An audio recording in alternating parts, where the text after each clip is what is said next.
दुल्हन के रूप में पूरी तैयार हो चुकी प्रिया आईने के सामने अपना फटा लहंगा लेकर बैठकर रो रही है और कमरे में आई अपनी बहन से कहती है, दीदी देखो मेरी शादी का लहंगा फट गया। अगर तुमने मेरे लिए लहंगा डिजाइन किया होता तो ये नौबत ना आती। अब तुम ही इस लहंगे को ठीक कर सकती हो। मुझसे कोई उम्मीद मत रखो, तुम्हारा लहंगा फटा है तुम जानो। प्रिया सगी बहन होने के बावजूद भी अपनी बहन की मदद किए बिना चली जाती है और ये सब कुछ शांति देख लेती है। वो बाहर जाती है जहां सारे बाराती कुर्सियों पर बैठे थे। तभी उसकी नजर प्रिया की जेठानी काजल पर पड़ती है। काजल बेटा, नेहा का लहंगा फट गया, वो बहुत रो रही है। अब तुम ही कुछ कर सकती हो। हाँ हाँ आंटी जी, क्यों नहीं। अरे बहन, नेहा भी तो इतनी बड़ी फैशन डिजाइनर है, उसे ही बोल देती। उस औरत की बात सुनकर काजल को थोड़ी हैरानी तो होती है, पर वो प्रिया के पास जाती है। प्रिया, आंटी बता रही थी कि तुम्हारी बहन भी बहुत बड़ी फैशन डिजाइनर है, फिर भी तुमने इतना साधारण लहंगा लिया।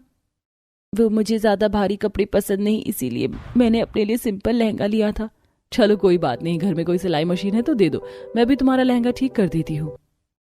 प्रिया काजल को हाथ वाली सिलाई मशीन लाकर देती है, जिसका इस्तेमाल कर काजल उसका लहंगा ठीक कर देती है और कुछ ही देर में प्रिया शादी करके अपने गरीब ससुराल जाती है और अगले दिन उसकी पहली रसोई होती है। तो इसलिए वो प्रिया को बुलाने उसके कमरे में जाती है, जहां काजल अपनी देवरानी को सिंपल साड़ी पहने देखती है और साथ में देखती है बेड पर पड़ी सिंपल साड़ियां और 2 सूट को। तो बड़ी हैरान होती है। प्रिया, आज तुम्हारी पहली रसोई है और तुमने इतनी सिंपल साड़ी पहनी है और ये सारे बड़ी सिंपल साड़ियां और 2 सूट को। तो बड़ी हैरान होती है।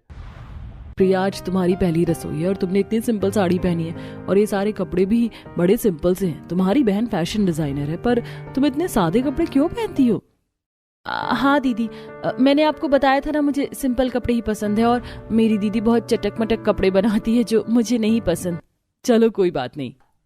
कुछ ही देर में प्रिया सबके लिए खाना बनाती है और सभी खाना खाकर प्रिया की काफी तारीफ करते हैं।